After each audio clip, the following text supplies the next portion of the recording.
know the numbers, and the numbers are in the book, and the turnaround required was pretty huge. Massive. And you've got your self-reflection, and you've got your focus strategy sort of emerging. How did it actually feel, though, to think, I now have to do this, I have to make this work, I have to get out there and get 100,000 people behind me and believing in me?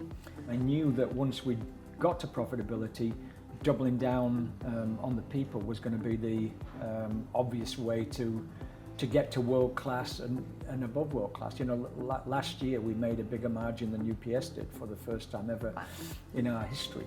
So I knew that our people had the capability of doing it, right? It was just about, you know, reinvigorating them and getting them to believe in themselves and all the things that we'd done. So although it was a massive undertaking, again, I knew that we had a compact top management team that was 100% behind it. And again, if you remember in the early days, you know, we had a rallying cry that said influence 1,000. You know, how do we get this message over to 100,000 people? Well, that can't be done by 5 or 6. So if every one of us tries to influence a lot more people along the way, then that's how we're going to get the message down.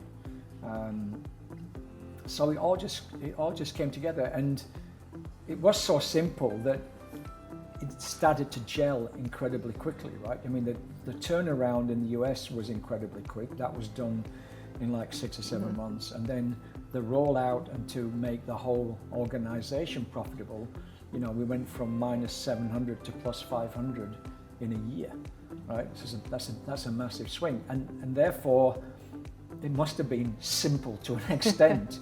Everybody's got to be involved, right? Especially in the top management. So if you're on the management board, the regional boards, and even the country managers, you've all got to be part of it. That you have to get up in front of your couriers and your CS agents and deliver modules, right? I think a lot of people in the beginning felt pretty uncomfortable about that.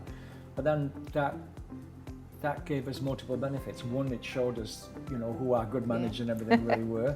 And secondly, even for the ones that weren't that good, they had to overcome their fears, right? You know, get outside of their comfort zone and be part of it. Because if you weren't part of it, you weren't part of it full stop, right? No.